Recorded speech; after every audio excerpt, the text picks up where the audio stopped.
Hello students. So today we are going to start new topic for chapter 2, Principles of Management. In today's session we will discuss about the various principles mentioned by Taylor, the father of scientific management. What F.W. Taylor said about the scientific management? According to him, scientific management means knowing exactly what you want men to do. Means जो आपके employees हैं, what actually you want from your employees, what the organization wants actually from human resources, and seeing that they do it in the best and cheapest way, and you have to check that whether they are doing as per the norms, whether they are doing to their best, and it should not be costly affair for any organization. So scientific management का मतलब क्या हुआ? First we have to see whether human resources are coordinating properly with all the material and financial resources. Are they doing their best? Are they using all the resources in an optimum way? This is the main objective of scientific management. Now, there are 4 principles given by Taylor. First, science not rule of thumb, harmony not discord, cooperation not individualism, and the last is development of each and every person to his or her greatest efficiency and prosperity. Now we will discuss each and every principle in detail. The first principle is that management is a science not rule of thumb. Rule of thumb means what? Rule of thumb का मतलब हुआ कि हम एक decision लें और हम उसी डिसीजन को फॉलो करते जाएं without any analysis whether that decision is relevant और नॉट. कोई एक मैनेजर की पर्सनल जजमेंट के बेसिस पर when a decision is taken, that is called rule of thumb. Means एक डिसीजन हमने जब लिया, उसके बाद सेम सिचुएशन अगर आती है तो हम सेम डिसीजन लें, जबकि हो सकता है हमें ऐसा लग रहा है कि सिचुएशन सेम है, but that may be different. So कोई भी decision when taken on the personal judgement of any manager and that decision are based on some trial and error method, that is called rule of thumb. Okay. So this should be studied that to maximize efficiency there must be one best method. कोई भी situation होती है उसको हमें various alternative methods को analyse करना है और उसके बाद हमें वन बेस्ट मेथड को चूज़ करना है. टेलर ने हमें कहा कि the method of scientific decision, a method based on scientific definition of a problem is, first you develop various alternative solutions for a problem. Means first you define any problem, then after defining find out so many alternative solutions, then analyze each and every solution, the pros and cons of each and every solution, then anticipate all the consequences, measure progress and draw conclusions. Fine, this is the way a scientific decision is taken, or this is a method which has been prescribed by Taylor, that investigate traditional method, that जो method हमारा already चल रहा है हमें उस method को पहले analyze करना है, investigate करना है. Then unifying the best practice, जो भी हमारी बेस्ट प्रैक्टिस है हमें उसे फॉलो करना है. Then develop a standard method, एक स्टैंडर्ड मेथड बनाएं which is to be followed in all the organization so that their comparison can be made. Otherwise कोई स्टैंडर्ड्स नहीं होंगे, कोई कंपैरिजन नहीं होगा, efficient and non efficient worker में differentiate नहीं हो पाएगा. So after developing a standard method that must be follow throughout the organisation. इसको हम ऐसे भी समझ सकते हैं कि एग्जाम्पल मैं आपको बताती हूँ, लाइक ब्रिक्स है, तो there are so many bricks keeping at one place. हमने लेबर को बोला कि इन सारे ब्रिक्स को उठा के हमें लेकर जाना है कंस्ट्रक्शन साइट पर. अब जितनी भी लेबर थी, लेबर गई एक प्लेस से दूसरे प्लेस, ब्रिक्स उठाई और वापस कंस्ट्रक्शन साइट पर आई. फिर एक और लेबर गई, उसने ब्रिक्स उठाई और कंस्ट्रक्शन साइट पर आई. क्योंकि हमारा जजमेंट यही कहा कि हर लेबर को काम करना है, सबके लिमिट, सबकी काउंटिंग होगी किस लेबर ने कितनी ब्रिक्स उठाई, क्योंकि जो लेबर जितनी ब्रिक लेकर आएगा उसको अकॉर्डिंगली हम वेजेस देंगे. Apparently it seems to be very good way, but is it a scientific method? अगर इसकी बजाय वो जितनी भी लेबर थी वो जहाँ ब्रिक्स रखी हैं वहाँ से लेके कंस्ट्रक्शन साइट तक एक चेन बना लें और every labour will pass one brick to another. By this way with less effort more work will be done. Although individuals counting cannot be done, but this is a scientific way. Total bricks and total labor involved can decide the wages of each and every labor. So we can practice, we can experiment. This is a very small example. हम एक छोटे से काम में भी science लगा सकते हैं कि इसको साइंटिफिक वे में करना है. इसी तरह से हम बड़े प्रोडक्शन में भी साइंस लगा सकते हैं कि हमें इसे साइंटिफिक वे में करना है. So to unifying the best practice, don't follow rule of thumb, that is the science not rule of thumb. Next is harmony not discord. Means कोई लड़ाई झगड़े से काम नहीं करना, एकदम शांति से काम करना है. क्या मतलब हुआ इसका कि managers and workers both must understand that both need each other. A mental revolution between both managers and workers. Factory system of production implied that manager serves as a link between owners and the workers. Fine, managers एक mediator होते हैं owner and worker के बीच में. Since as manager they had to mandate to work done from the workers. So this is a liability or responsibility lying on the shoulders of managers that they have to get work done through workers. Okay, now Taylor ने क्या recognize किया that this conflict between worker and manager, the conflict of position, class conflict. तो this class conflict between manager and worker helped none, वो किसी की help नहीं करता. Therefore Taylor emphasized on the harmony not discord. According to Taylor, both manager and worker must understand that they both are important and they both are complementary to each other. And Taylor ने इस phenomena को एक term दी, mental revolution. उन्होंने बोला कि अगर labour strike पे जाएगी तो इससे किसका फ़ायदा है? लेबर को वेजेस नहीं मिलेंगे और मैनेजर्स का काम रुकेगा. अगर मैनेजर्स सोचेंगे हम लॉकडाउन कर देते हैं तो उससे भी किसका भला होगा? बेसिकली अगर दोनों मिलके काम करें, उनसे कुछ एक्स्ट्रा उन्हें बेनिफिट होता है तो दोनों मिलके शेयर करें. को पार्टनरशिप, ई-सॉप, ये सब इसी के तो पार्ट हैं. ठीक है.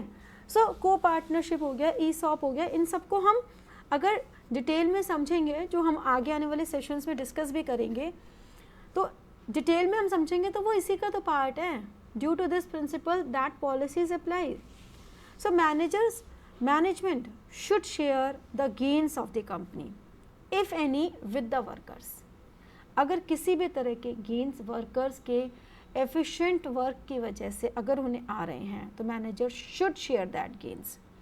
And at the same time workers should work hard and be willing to embrace all the changes that will be good for company.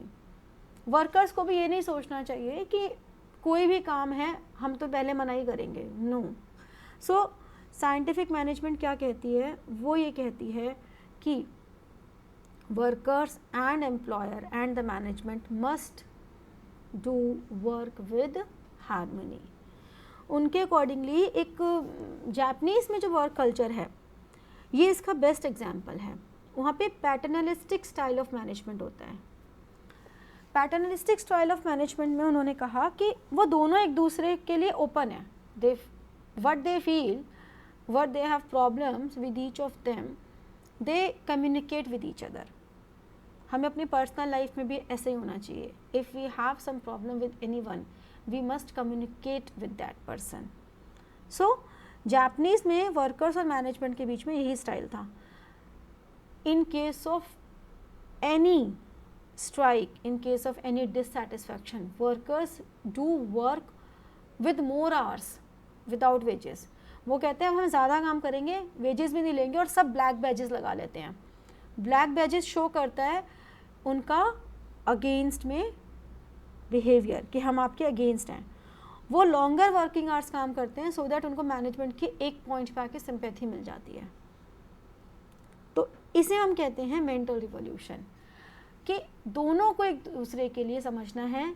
हम इस फिगर में भी देख सकते हैं कि sharing of gain between management and workers leading to complete harmony. अगर ऐसा लगता है कि प्रोडक्शन ग्राफ हमारा ऊपर जा रहा है तो मैनेजर को अपने एम्प्लॉयज़ को बोनस देना चाहिए. उससे एम्प्लॉयज़ में एक रिकग्निशन की, एक बिलोंगिंगनेस की फीलिंग आती है. Okay. So how we can conclude this harmony not discord, that according to Taylor, scientific management has for its foundation the firm conviction that the true interest of two are one. दोनों का interest एक ही है and the same, that prosperity for the employer cannot exist for a long time. कोई भी employer cannot be retained, cannot be consistent. The prosperity of employer cannot be consistent for a longer period if the manager and the labor both will not understand that we both are important, unless it is accompanied by prosperity for the employees and vice versa. Means every stakeholder is important. The manager as well as the labor, employer, all are important at their point of time, and they all have to understand that they all need to each one. Okay. Now this is extension of the principle which we studied, harmony not discord, cooperation not individualism. हमें individual पे work नहीं करना. सचिन अगर सिर्फ अपनी century के लिए खेलता तो कैसे इंडिया की टीम जीत जाती. तो पहले हमें अपनी टीम के लिए, अपनी कंट्री के लिए खेलना है, फिर अपने लिए खेलना है. हमें कोऑपरेटिव मैनर में काम करना है, हमें ऑर्गेनाइजेशन के लिए काम करना है. और on basis of what we have to be cooperative, we have to be in harmony, we should behave in a cooperative manner, we should not think for individual, and that is possible only by harmony not discord. So the competition was replaced by cooperation. They both must shake their hands to the prosperity for the growth of the organization. All the joining hands can go for a prosperity of the organization.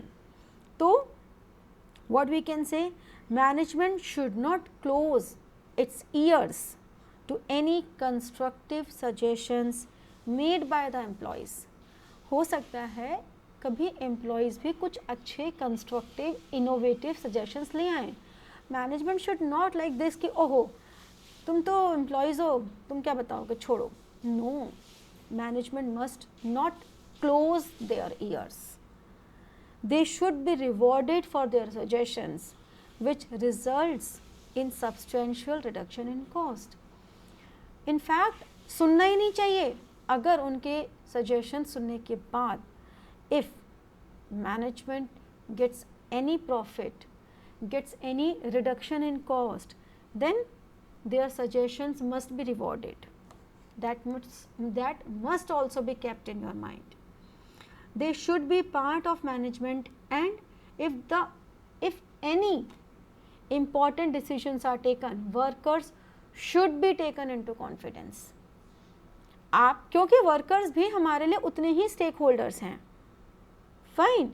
So Taylor के accordingly क्या हुआ कि there should be almost equal division of work and responsibility between workers and management. उन्होंने कहा equality रखनी चाहिए. Responsibility and division of work should be divided accordingly because they all have to go in a parallel manner. इन दोनों को parallelly चलना है. अगर कोई एक भी आगे या पीछे रह जाएगा तो ऑर्गेनाइजेशन की नैया लड़खड़ा जाएगी. Fine. So all day long management should work almost side by side with the workers by helping, by encouraging them so that the organization can work in a smooth way. Okay. Then the last principle is development of each and every person to his or her greatest efficiency and prosperity. We can't restrict any worker कि आपको इतना ही production करना है. No, the employee should get a chance to show his or her greatest efficiency and prosperity.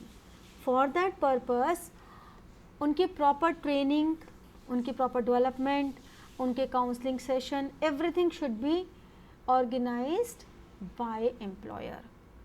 The work should be assigned on the basis of personal competencies. जो काम वो कर सकते हैं, for which they are competent, and their physical, mental and intellectual capabilities. For that purpose, the employees should get work. And workers की training तो important है because time to time the technology, the way of doing any work changes, and as per that changes, adequate training sessions, their development sessions are important because this will ensure their greatest efficiency and prosperity for both company as well as workers.